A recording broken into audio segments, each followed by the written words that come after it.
Hello guys, कैसे हैं आप सब। चलिए स्टार्ट करते हैं ब्लेंडर का एक और ट्यूटोरियल।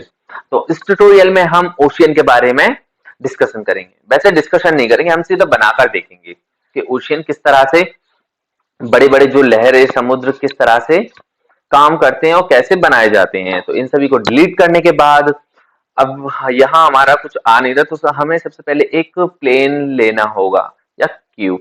क्यूब नहीं, हम प्लेन ही लेंगे। इसको हम डिलीट कर देते हैं। एक और प्लेन लेते हैं। बाय द वे, इसका आपको शॉर्टकट पता है ना लेने का। अगर नहीं पता तो शिफ्ट ए दबाकर आपका ऐड आ जाएगा। ऐड में आपको मैश में जाकर प्लेन लेना है।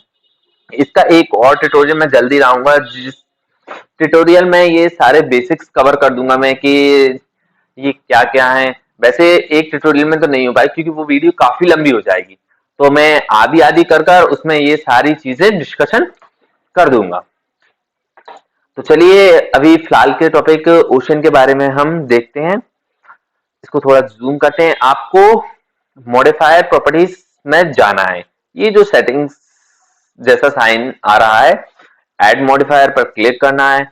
मॉडिफायर, इसके फ्रेंड्स, ये जो मॉडिफायर हैं इनके लिए एक सेपरेट अलग अलग मॉडिफायर के लिए अलग अलग ट्यूटोरियल लाएंगे, क्योंकि ये जो एक मॉडिफायर है ये सारे अपने आप में ही काफी ज्यादा पावरफुल है। जैसे क्लोथ्स का मॉडिफायर आपने देखा होगा, तो जो कपड़े वगैरह एनिमेशन में रहते हैं, और भी समुद्र या फिर ग्रेविटी, ये सब अलग अलग उसके हिसाब से काम करेंगे। तो इनके लिए मैं एक सेपरेट अलग अलग वीडियो ले आऊंगा। एक वीडियो फास्ट लेकर आ जाऊंगा जिसमें एक साथ कवर कर दूंगा, फिर एक धीरे धीरे स्टेप बाय स्टेप लेकर आएंगे। चलिए अभी फिलहाल ओशियन के बारे में देखते हैं। तो ओशियन पर आपको क्लिक करना है, तो इस तरह का हमारा कुछ छोटा सा समुद्र आ जाएगा। वैसे ये काफी बड़ा है। तो चलिए, इस जो ओशियन जो प्लेट्स आई है, इसकी जो प्रॉपर्टीज है ये सारी आपको यहाँ शो होगी। अब इस प्रॉपर्टीज के लिए आपको जिस भी तरह की ये इसकी लेंथ विड्थ जो करना है आपको, वो इस हिसाब से होगी। जैसे कि आप जितना बड़ा समुद्र चाहते हैं, अब इसको हम जैसे 1 के 2 इस तरीके से, आप जितनी मतलब जिस हिसाब से आप एनिमेशन बनाओगे। अब ये एक्स डायरेक्शन में जा रहा है, इसको वाई डायरेक्शन में भी करते हैं कुछ इस तरीके से। तो इस तरीके से आप जितना बड़ा ओशियन बनाना चाहोगे उस उतना बड़ा ओशियन बन जाएगा। और अगर इसको आप सही से एनिमेशन करना चाहते हो, अभी इसमें जैसे हम मुझे इस तरह से कुछ प्रॉब्लम आ रही है, मैं सही से नहीं कर पा रहा, अब शिफ्ट दबाकर मुझे ऐसे आना पड़ेगा, या फिर इससे अच्छा आप अपने कीबोर्ड से डॉट प्रेस करिए जिससे ये फोकस में आ जाएगा। फोकस में आ जाएगा तो इसे आप इजीली जूम और जूम आउट इन और सब कर सकते हो। काम करने के लिए, मतलब फोकस में आने का मतलब ये है कि काम करने के लिए ये तैयार हो चुका है, केवल उसी पर हमारा फोकस जाएगा। अब इसके बाद ये इसमें काफी सारे आपको ये फंक्शन दे देता है। तो इसमें आप देख सकते हैं कि रेजोल्यूशन को बढ़ाते हैं तो ये कुछ इस तरीके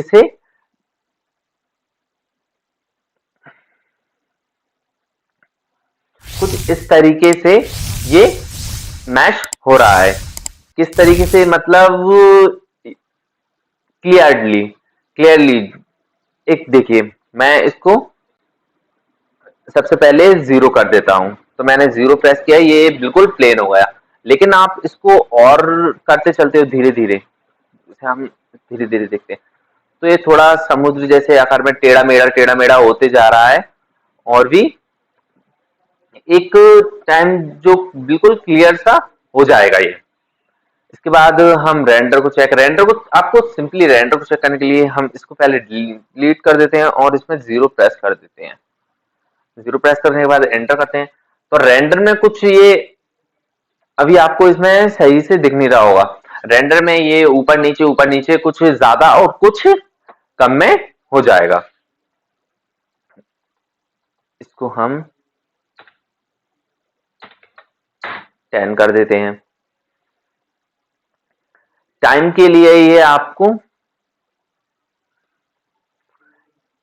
जब आप एनिमेशन करते हो तब ये आपका काफी काम में आएगा।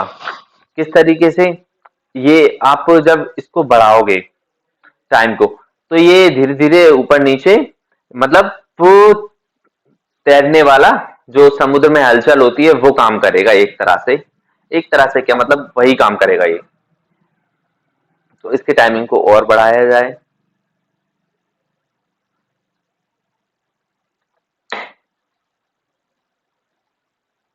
सबसे पहले हम रेंडर को कम करते हैं।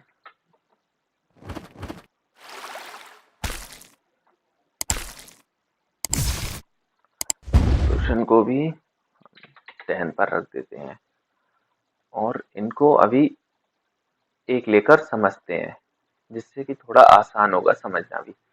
डॉट लेकर इसे फोकस में लाते हैं। अब जूम करते हैं। अब ये आपको थोड़ा सही से दिखेगा। ये देखिए, इसको दबाकर ऊपर की ओर लाते हैं। मैंने नॉर्मल उठा लिया, लेकिन जब भी आप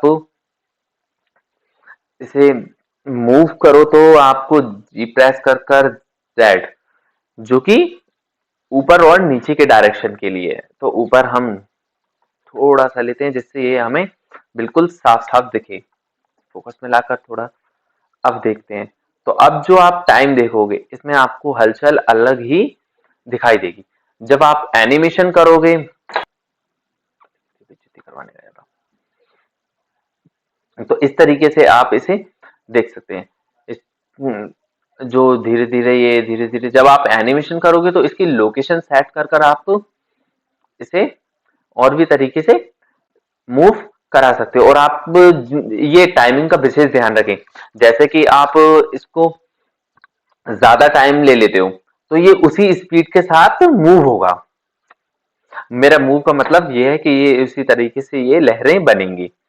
अब डीप का आप कितना इसे गहरा रखना चाहते हो, ये एक तरह से इसमें फिजिक्स वगैरह सभी लगी हुई हैं, तो ये उसी तरीके से काम करेगा। जैसे कि आप इसे कम गहरा करोगे, मान लेते हैं कि हम करते हैं इसे केवल 10 10 मीटर, तो 10 मीटर के हिसाब से ये इतना मूव करेगा। और अगर इसे आप ज्यादा डीपली कर देते हो, समथिंग 10,000, तो ये फिर उसी हिसाब से समुद्र की लहरें की तरह इसकी उठेंगी। और भी आप इसके साइज वगैरह को जितना आप बड़ा करना चाहते हो, उस हिसाब से कर सकते हो। ये साइज के लिए आप ये वाला यूज करें। और जब आपको अगर उस तरीके से करना है कि एक डायरेक्शन में हमें ज्यादा बढ़ाना है या एक डायरेक्शन में कम करना है, अब इसके बाद आता है हमारा इसके, ये हमारा साइज हो गया। इसके बाद आप पेटेल साइज भी इसका बढ़ा सकते हो, कि जिस तरीके से ये मूव करते हुए और भी बड़ा हो रहा है या छोटा, वो आप इसमें और कर सकते हो। इस हिसाब से आप देखोगे, अब ये समुद्र उसी हिसाब से वो करेगा। और इसको हम और बड़ा करेंगे, तो ये कुछ इस तरीके से हो जाएगा। अब इस तरीके से आप करोगे तो ये बड़े समुद्र की लहरें जितना उफान करेगा। कहते हैं ना पिक्चरों में उफान भर रहा है, उसी तरीके से इसको हम और छोटा कर लेते हैं, जिससे कि ये क्लियरली हुआ। अब इसमें आप जब चेंजेस करोगे तो ये कुछ इस तरीके से दिखेगा। बाद हम रेंडर शीट पर आते हैं। रैंडम शीट पर, रैंडम शीट को देखते हैं, तो ये भी कुछ इसी तरीके से समुद्र का फ्लो, ये कुछ इस तरीके से रहेगा। देखिए कि जैसे आप इसके कुछ हिस्से को कहीं से ज्यादा करना चाहते हैं, उस हिसाब से ये अभी देखिए, इसमें ये नॉर्मल उसमें रहेगा, ज्यादा कुछ नहीं। लेकिन अब अगर आपके कुछ उसमें सीन इतना खतरनाक है कि जैसे कि उसमें काफी बड़ी बड़ी लहरें हैं या फिर तूफान का सीन है, उस हिसाब से आप इसे सेट कर सकते हो। ये उसी हिसाब से लहरें समुद्र की आएंगी। और जितना आपको कम करना है या फिर ज्यादा करना है, ये देखिए उस हिसाब से इसको आप रैंडम कर। यहां तक आने के बाद अब आपको इसमें कलर्स होते हैं, वो आपको अब देना है। तो कलर्स के लिए आप सिंपली इसमें मटेरियल प्रॉपर्टीज में जाओगे और देखिए फ्रेंड्स, कलर के लिए जब तक आपका समुद्र समुद्र नहीं लगेगा, जब तक कि आपको नोट यूज करना नहीं आते। तो नोट यूज करना थोड़ा ज्यादा मुश्किल नहीं है, बस थोड़ा सा मुश्किल है। तो बेस कलर हम दे देते हैं इसका ब्लू। बेस कलर आपको इसमें नहीं दिखेगा, बेस कलर आपको इसमें दिखेगा आपके मटेरियल प्रीव्यू में। आप जब मटेरियल प्रीव्यू में जाओगे तो आपका ये बेस कलर दिखेगा, लेकिन जब आप सॉलिड मोड में जाओगे, सॉलिड मोड में जाने के बाद आपको अगर सॉलिड मोड में इसका कलर देखना है तो वो आपको दिखेगा, व्यू पोर्ट पर जाना है और इसमें जो कलर आप दोगे वो इसमें शो होगा, जिस भी हिसाब से आप दोगे वो इसमें शो होगा।